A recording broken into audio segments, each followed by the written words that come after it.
മാതാപിതാക്കൾക്ക് തീരാ നോവായി ജിയന്ന എന്ന 4 വയസ്സുകാരി ബംഗളൂരുവിലെ സ്കൂൾ കെട്ടിടത്തിന്റെ മുകളിൽ നിന്ന് ദുരൂഹ സാഹചര്യത്തിൽ വീണ് മരിച്ചിട്ട് 2 മാസം പിന്നിടുന്നു. സംഭവവുമായി ബന്ധപ്പെട്ട് നിഗൂഢതകളും ചോദ്യങ്ങളും മൊഴികളിലെ വൈരുദ്ധ്യങ്ങളും ബാക്കി നിൽക്കുകയാണ്. പൊന്നോമന മകളുടെ ആകസ്മിക വേർപാട് താങ്ങാവുന്നതിലും അപ്പുറമായിരുന്ന കുടുംബം കേസിൽ CBI അന്വേഷണം ആവശ്യപ്പെട്ടിരിക്കുകയാണ്. കോട്ടയം മണിമല സ്വദേശികളുടെ മകളായ ജിയന്നയുടെ മരണവുമായി ബന്ധപ്പെട്ട കേസിൽ കർണാടക പോലീസിന്റെ അന്വേഷണം എങ്ങും എത്തിയിട്ടില്ല. സ്കൂൾ കെട്ടിടത്തിന് മുകളിൽ നിന്ന് 20 അടി താഴ്ചയിലേക്ക് വീണ ജിയന്നയ്ക്ക് കൃത്യമായ ചികിത്സ കിട്ടുന്നത് 3 മണിക്കൂർ വൈകിയാണ്. മാതാപിതാക്കളെ കൃത്യസമയത്ത് വിവരം അറിയിക്കുന്നത് മുതൽ ഡൽഹി പ്രീ സ്കൂളിനുണ്ടായത് ഗുരുതര വീഴ്ചകളാണ് എന്നാണ് ആരോപണങ്ങൾ ഉയരുന്നത്. സംഭവത്തിന്റെ നിജസ്ഥിതി തേടി ജിയന്നയുടെ ഭവനത്തിലെത്തിയ ഷെക്കേന ന്യൂസിന് ലഭിച്ചത് നീതിക്കായി കേഴുന്ന മാതാപിതാക്കളുടെ നിസ്സഹായതയുടെ തേങ്ങലുകൾ ആയിരുന്നു. ജനുവരി 22-ാം തീയതി രാവിലെ 9:30 കുട്ടീനെ ജിയന്നാനെ ഞാൻ ഡൽഹി പ്രീ സ്കൂളിൽ കൊണ്ടുവിടുകയുണ്ടായി. നോർമൽ പോലെ ദിവസവും 9:30 സമയമാണ് ക്ലാസ് ടൈം. ഒരു 9:40 ആയപ്പോൾ ഞങ്ങളവിടെ എത്തുകയും സ്കൂളിൽ പോവുകയും ചെയ്തു. കുട്ടി നൂൺ ടൈം ആയപ്പോഴത്തേനും ഞാൻ ലഞ്ച് കൊടുക്കാനായിട്ട് പിന്നെയും ലഞ്ച് ബോക്സ് കൊണ്ട് കൊടുക്കുകയുണ്ടായിരുന്നു. അത് കഴിഞ്ഞ് ഒരു 2:10 ആയപ്പോഴത്തേന് വൈഫിൻ്റെ നമ്പറിലോട്ട് ഒരു കോൾ വന്നു. അവിടുത്തെ അഡ്മിനും ആയ മരിയ എന്ന് പറഞ്ഞ ആളാണ് വിളിച്ചിട്ട് പറയുന്നത് കുഞ്ഞ് വൊമിറ്റ് ചെയ്തു, വേഗം സ്കൂളിൽ വരാവോ എന്നുള്ള റിക്വസ്റ്റ് ആയിരുന്നു വന്നിരുന്നത്. അപ്പം തന്നെ ഞങ്ങൾ ഇട്ട ഡ്രസ്സിൽ ഓടുമായിരുന്നു. കാരണം ഞങ്ങൾക്ക് ഓൾറെഡി ഒരു ചെറിയ പേടി ഉണ്ടായിരുന്നു. കാരണം അതിൻ്റെ തലേദിവസം ആയായിട്ട് ചെറിയ പ്രശ്നങ്ങളുണ്ടായി. അതിൻ്റെ ബേസിസിൽ ആയ എന്തെങ്കിലും ചെയ്തു കാണുമോ എന്നുള്ളൊരു പേടി ഓൾറെഡി ഉണ്ടായിരുന്നുകൊണ്ട് അപ്പം തന്നെ ഇട്ട ഡ്രസ്സിൽ ഓടുകയുണ്ടായി. അവിടെ എത്തിയപ്പോഴത്തേന് കുഞ്ഞിനെ ഞങ്ങൾക്ക് കാണാൻ സാധിച്ചില്ല. അവിടെ ചെന്നപ്പം സ്റ്റാഫ് പറഞ്ഞു, അവിടുത്തെ പ്രിൻസിപ്പളും ഈ മരിയ എന്ന് പറയുന്ന മാഡവും പിന്നെ ഒരു ടീച്ചറും കുഞ്ഞിനെ എടുത്തുകൊണ്ട് നോർത്ത് ബാംഗ്ലൂർ ഹോസ്പിറ്റൽ, അവിടെ നിന്ന് ഒരു 200 മീറ്റർ അപ്പുറത്ത് നോർത്ത് ബാംഗ്ലൂർ ഹോസ്പിറ്റലിലേക്ക് കൊണ്ടുപോയി എന്നാണ് പറയുന്നത്. പിന്നെ ഞങ്ങൾ അവിടെ നിന്ന് റഷ് ചെയ്തു. അവിടെ എത്തിയപ്പോൾ ഞങ്ങൾ കാണുന്നത് കുഞ്ഞ് കാഷ്വാലിറ്റി ബെഡിൽ കിടക്കുന്നു. എല്ലാവരും ഫസ്റ്റ് എയ്ഡ് കൊടുത്തുകൊണ്ടിരിക്കുന്നു, ട്രീറ്റ്മെൻറ്റ് കൊടുത്തുകൊണ്ടിരിക്കുന്നു. അപ്പോൾ എത്തിയ പാടെ എൻ്റെ വൈഫ് ചോദിക്കുന്നുണ്ടായി, സാർ എന്നാ സംഭവിച്ചു? അപ്പം പ്രിൻസിപ്പൾ പറയുന്നത് കുഞ്ഞ് ഓടി കളിച്ചുകൊണ്ടിരുന്നപ്പം ഭിത്തിയിലിടിച്ച് വീണു, അത് കഴിഞ്ഞ് ഛർദ്ദിച്ചു. ഇതൊക്കെയാണ് പുള്ളിക്കാരൻ പറഞ്ഞുകൊണ്ടിരുന്നത്. പക്ഷേങ്കിൽ കുഞ്ഞിൻ്റെ ഒരു സീരിയസ്നെസ് കണ്ടിട്ടാണോ എന്നറിയില്ല. ഉടനെ അവിടുത്തെ ഡോക്ടർ പറഞ്ഞു, നമുക്കിവിടെ പീഡിയാട്രിക്സ് സ്ട്രോങ് അല്ല, അതുകൊണ്ട് വേറൊരു ആശുപത്രിയിലോട്ട് മാറ്റണം. അതിന് ഉടനെ ബാപ്റ്റിസ്റ്റ് ഹോസ്പിറ്റൽ ഹെബ്ബാലിലുള്ളത് റെഫർ ചെയ്തു. അപ്പോൾ തന്നെ ഞങ്ങൾ ആംബുലൻസിൽ കുഞ്ഞിനെ എടുത്തുകൊണ്ട് ബാപ്റ്റിസ്റ്റ് ഹോസ്പിറ്റലിൽ എത്തി. പക്ഷേ ബാപ്റ്റിസ്റ്റ് ഹോസ്പിറ്റലിൽ എത്തിക്കഴിഞ്ഞപ്പോഴാണ് അറിയുന്നത് അവിടുത്തെ വെന്റിലേറ്ററിൽ ബെഡില്ല എന്നുള്ളത്. അപ്പം അവിടുന്ന് പിന്നെയും ഞങ്ങൾക്ക് ഷിഫ്റ്റ് ചെയ്യേണ്ടി വന്നു. അവിടുന്ന് ഞങ്ങൾ റെയിൻബോ ഹോസ്പിറ്റലിൽ എത്തി. അവിടെ വന്നപ്പം അവർ ഫസ്റ്റ് എയ്ഡ് എല്ലാം ചെയ്തു. പക്ഷേങ്കിൽ ഡോക്ടർ നോക്കിയപ്പോഴത്തേന് കുഞ്ഞിൻ്റെ ബാക്ക് സൈഡ് ഹെഡിൽ നിന്ന് ബ്ലഡ് വരുന്നുണ്ടായിരുന്നു. അപ്പം ന്യൂറോയുടെ അത്യാവശ്യം ഉണ്ടെന്ന് അറിഞ്ഞതുകൊണ്ട് അവിടെ ന്യൂറോളജി ഇല്ലായിരുന്നു. അതുകൊണ്ട് അവിടുന്ന് ഞങ്ങളെ പിന്നെ ആസ്റ്ററിലോട്ട് മാറ്റുമായിരുന്നു. ഈ സംഭവം നടക്കുന്നത് ഏകദേശം ഒരു 2 മണിയായി കാണും. പക്ഷേ കുഞ്ഞിന് ഒരു proper treatment Aster CMI start ചെയ്യുന്നത് ഒരു 5:30 ഈവനിങ്. കാരണം ഈ 3 ആശുപത്രിയിൽ ഞങ്ങൾ കയറി ഇറങ്ങിയാണ് വന്നത്. ഈ പോയ ആശുപത്രിയിലെല്ലാം ഡോക്ടർമാർ ഈ പ്രിൻസിപ്പലിനോട് ചോദിക്കേണ്ടായി എന്താണ് സംഭവിച്ചത്. അപ്പോഴും മാറി പുള്ളിക്കാരൻ പറയുന്നത് കുഞ്ഞ് കളിച്ചുകൊണ്ടിരുന്നപ്പം ഭിത്തിയിലടിച്ച് വീണു എന്നുള്ള റീസണാണ് പറഞ്ഞുകൊണ്ടിരുന്നത്. ആസ്റ്ററിൽ എത്തി കഴിഞ്ഞപ്പം അവിടുത്തെ ഡോക്ടർ ഒരു 3-4 പ്രാവശ്യം ചോദിച്ചു മാറി. അപ്പോഴും സെയിം റീസൺ പറയുന്നത് കണ്ടിട്ട് ഡോക്ടറിനെ വിശ്വസിക്കാനായില്ല. ഡോക്ടർ വന്നിട്ട് എന്നോട് പറഞ്ഞു, കുഞ്ഞ് മിനിമം ഒരു 20 ഫീറ്റിന് താഴെ പോയിട്ടുണ്ട്. അപ്പം നമുക്ക് CT പോയാലേ അതിൻ്റെ കൂടുതൽ ഡീറ്റെയിൽസ് അറിയാൻ പറ്റുള്ളൂ എന്ന് പറഞ്ഞു. അപ്പം ഞാൻ CT പോകാമെന്ന് പറഞ്ഞ് CT കൊണ്ടുപോയി. ബട്ട് അതേ ടൈമിൽ തന്നെ അവിടുത്തെ ഹോസ്പിറ്റൽ അഡ്മിനോട് ഡോക്ടർ പറയുകയുണ്ടായി, MLC മസ്റ്റായിട്ടും റേസ് ചെയ്യണം, കാരണം നമുക്ക് വിശ്വസിക്കാൻ പറ്റത്തില്ല, അതൊരു റീസണാണ് സ്കൂളുകാർ പറയുന്നത്. അപ്പം MLC റേസ് ചെയ്തു.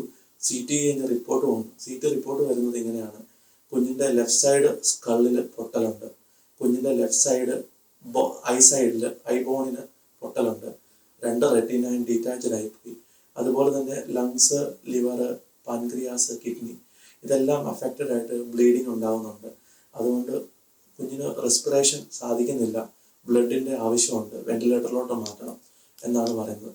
അപ്പം തന്നെ കുഞ്ഞിനെ വെന്റിലേറ്ററിൽ എത്തുകയും ബ്ലഡ് പുഷ് ചെയ്യുകയും ഓക്സിജൻ സപ്ലൈ ചെയ്യുകയും ചെയ്യുന്നുണ്ടായിരുന്നു.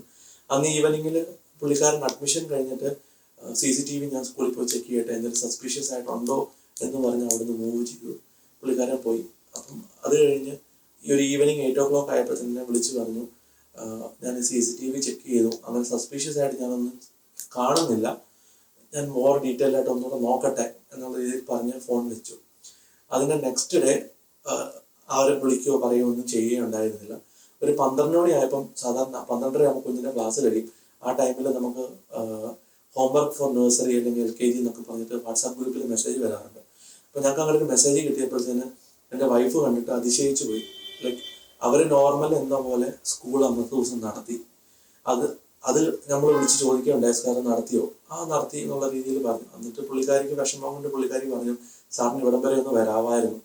കാരണം ഹോസ്പിറ്റലിൽ നിന്ന് രണ്ടാമത്തെ ദിവസം തൊട്ട്, അല്ല സ്കൂളിൽ നിന്ന് രണ്ടാമത്തെ ദിവസം തൊട്ട് ആരും ഞങ്ങൾ തിരിഞ്ഞു നോക്കുകയുണ്ടായില്ല. ഹോസ്പിറ്റലിൽ വിസിറ്റ് ചെയ്യുകയോ ഹോസ്പിറ്റലിൽ എന്ത് ഡീറ്റെയിൽസ് ആണ്, എന്താണ് നടക്കുന്നതെന്നോ ഞങ്ങളെ വിളിച്ച് ചോദിക്കുകയുണ്ടായില്ല. അത് കഴിഞ്ഞിട്ട് നെക്സ്റ്റ് ഡേ, എൻ്റെ വെനസ്ഡേ 22nd, അപ്പം ഞങ്ങൾക്കൊരു സംശയം ഉണ്ടായി. കാരണം പേരൻസ് ഒന്നും അറിഞ്ഞു കാണുകയില്ല എന്നൊരു സംശയം ഉണ്ടായതുകൊണ്ട് എൻ്റെ ഫ്രണ്ട്സിനെ വിട്ട് നമ്മൾ ചോദിക്കുകയുണ്ടായി. അപ്പോൾ അവിടുത്തെ പേരൻസ് ആരും അറിഞ്ഞിട്ടില്ല ഈ സംഭവം. അറിഞ്ഞ പേരൻസ് പുള്ളിയെ വിളിച്ചു ചോദിച്ചു, പ്രിൻസിപ്പൽ തോമസ് ചേട്ടനെ വിളിച്ചു ചോദിച്ചപ്പം പുള്ളിക്കാരൻ പറയുന്നത് ഔട്ട്സൈഡ് കോമ്പൗണ്ടിലാണ് നടന്നത്, അതുകൊണ്ട് നമുക്ക് ഇമ്പാക്റ്റ് ഒന്നുമില്ല, വിഷയങ്ങളൊന്നുമില്ല എന്നുള്ള രീതിയിലാണ് പറഞ്ഞു വെച്ചത്.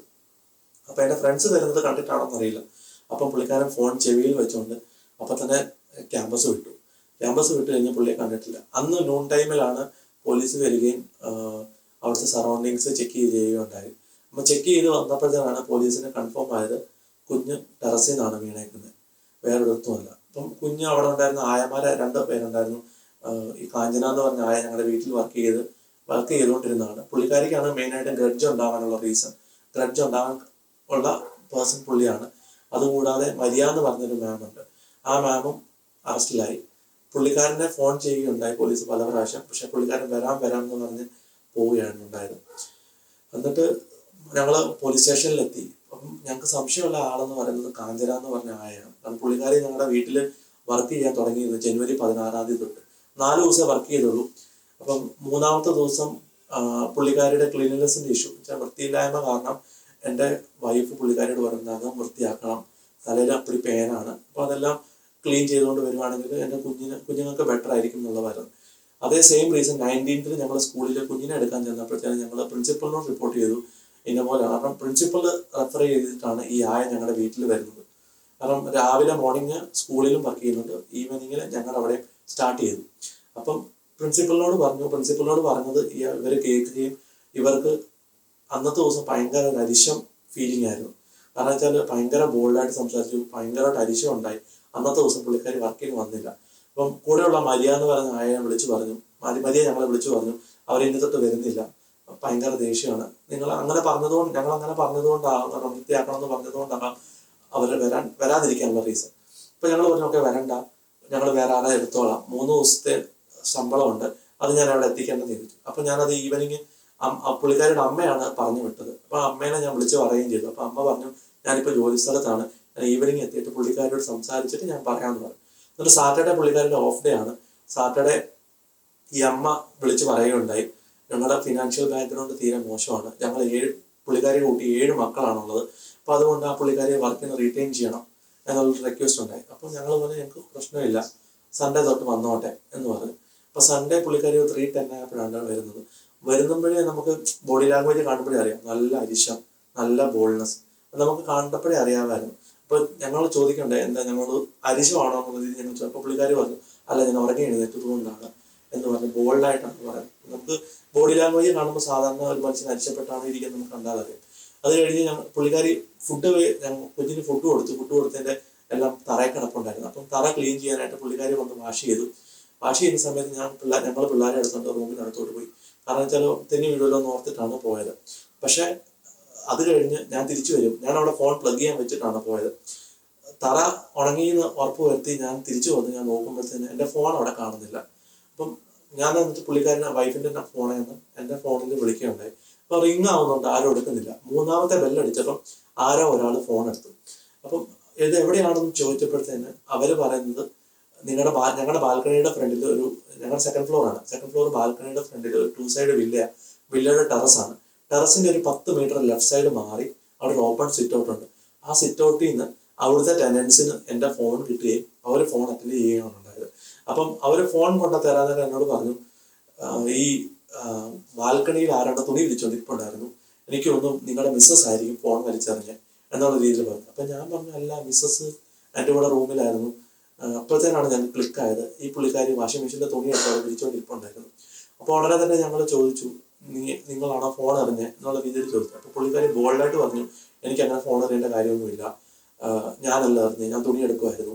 എൻ്റെ മൂത്ത കുഞ്ഞ് ജിയന്ന ഫോൺ എടുത്തൊന്ന് നടക്കുന്ന കണ്ടു, അവളായിരിക്കും എറിഞ്ഞ എന്നുള്ള രീതി. കാരണം ഒരു 10 മീറ്റർ ഡിസ്റ്റൻസിലുള്ള ഒരു ഈ ഓപ്പൺ സിറ്റ് ഔട്ട് വരെ എൻ്റെ ഫോൺ പോകണമെന്നുണ്ടെങ്കിൽ 4 വയസ്സുള്ള കുഞ്ഞ് ഒരിക്കലും അറിയത്തില്ല. അപ്പം നമുക്ക് മനസ്സിലായി അവരെ അറിഞ്ഞത്. പക്ഷെ ഞങ്ങൾ ഫൈറ്റിനൊന്നും പോയില്ല. പേടിച്ചിട്ട് ഞങ്ങൾ പോയി ഡോർ തുറന്നിട്ടു. കാരണം വെച്ചാൽ വേറൊരു കാരണം പുള്ളിക്കാരി പറയരുതല്ലോ. അപ്പോൾ ഓപ്പോസിറ്റ് സൈഡിൽ താമസിക്കുന്ന അനുരങ്കൾ എന്ന് പറഞ്ഞിട്ട് കണ്ണൂരുകാരാണ്. അപ്പോൾ അവരോട് ഞങ്ങൾ റീസൺ പറഞ്ഞു, ഇന്നപോലെ പ്രശ്നമുണ്ട് എന്നുള്ളത്. അപ്പോൾ അവിടുത്തെ ആൻറ്റിയും പറഞ്ഞു, ഒന്നും പറയണ്ട, അവരങ്ങനെ പൊക്കോട്ടെ. അപ്പോൾ ആ സമയത്ത് ഞാൻ തോമസ് ചെറിയാനെ ഞാൻ വിളിച്ചു പറഞ്ഞു പ്രിൻസിപ്പലിനെ. കാരണം പുള്ളിക്കാരനാണ് അറേഞ്ച് ചെയ്ത് തന്നത്. പുള്ളിക്കാരനോട് നമ്മൾ പറഞ്ഞു, സർ ഇന്നപോലെ വിഷയം ഉണ്ടായി, ഞങ്ങൾക്ക് ഇനി തൊട്ട് ഈ ആയ വേണ്ട, അപ്പോൾ വേറെ ആരെങ്കിലും ഉണ്ടെങ്കിൽ സാറ് പറഞ്ഞു, അല്ലെങ്കിൽ വേറെ രീതിയിൽ ഞാൻ അന്വേഷിക്കാമെന്ന് പറഞ്ഞു. അപ്പോൾ 7:30 PM പുള്ളിക്കാരൻ റിട്ടേൺ തന്നെ വിളിച്ചിട്ട് പറയുകയുണ്ടായി, 2 പേരോട് ഞാൻ അന്വേഷണം ചോദിച്ചിട്ടുണ്ട്, അവർ ഓക്കെ പറയുകയാണെന്നുണ്ടെങ്കിൽ നാളെ തൊട്ട് അവർ വരും. പക്ഷേ ഈ ആയ ഞങ്ങൾ ഫുഡൊക്കെ കൊടുത്തിട്ട് ഞങ്ങൾ പറഞ്ഞിട്ടപ്പോൾ ഗുഡ് നൈറ്റ് അക്ക, ഗുഡ് നൈറ്റ് അണ്ണ എന്നൊക്കെ പറഞ്ഞാണ് പോയത്. പക്ഷെ പോകാൻ നേരം ഞാൻ ഒരു കാര്യം അവരോട് പറഞ്ഞു, ബാൽക്കണി സൈഡിൽ ഓപ്പോസിറ്റ് ബിൽഡിങ്ങുകളുണ്ട്, വീടുകളുണ്ട്, എവിടെയെങ്കിലും ഒരു CCTV കാണും എൻ്റെ ബാൽക്കണി കവർ ചെയ്തത്.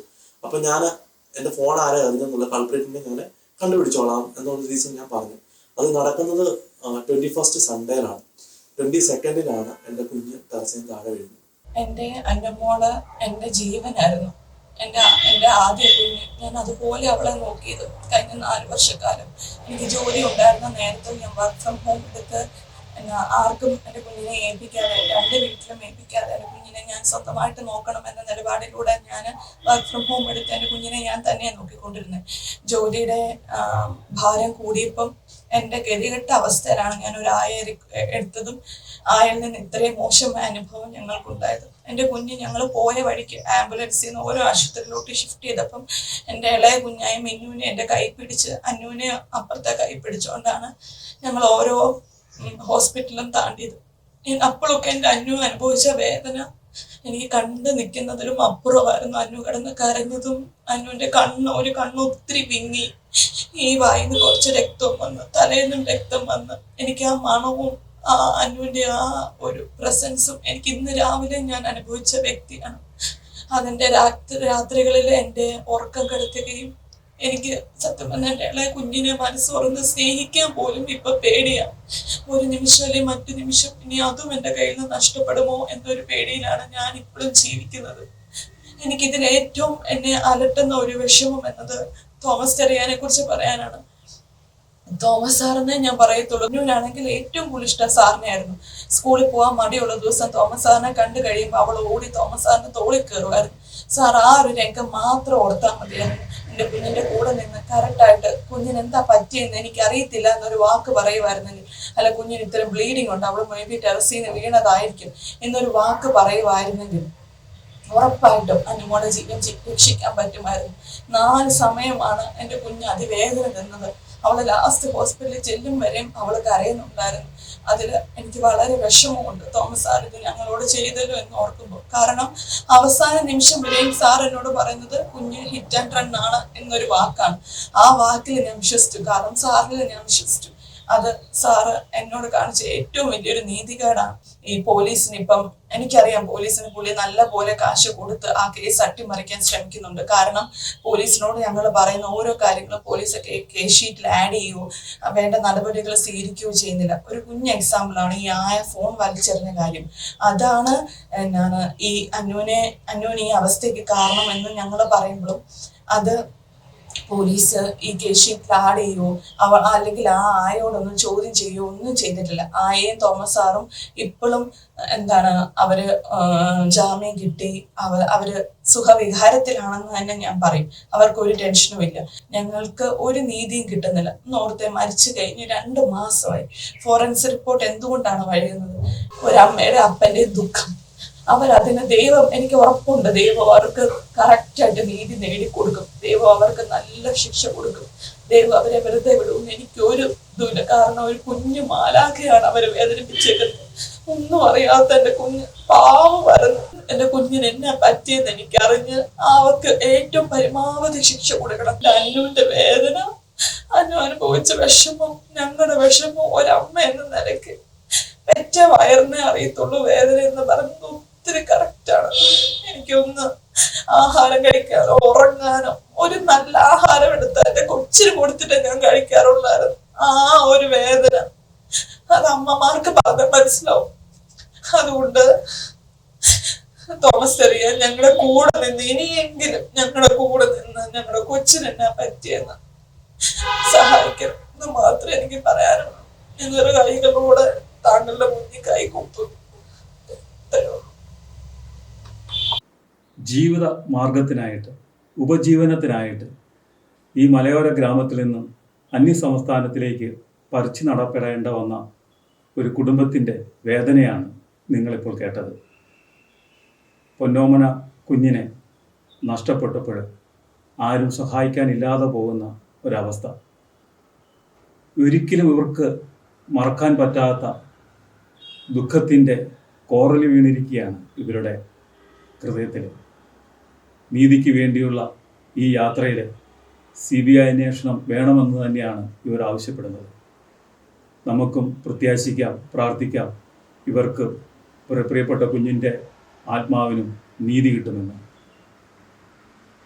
ക്യാമറമാൻ ലിൻ സെബാസ്റ്റ്യനോടൊപ്പം സജി ആൻ്റണി, ഷെക്കീന ന്യൂസ്.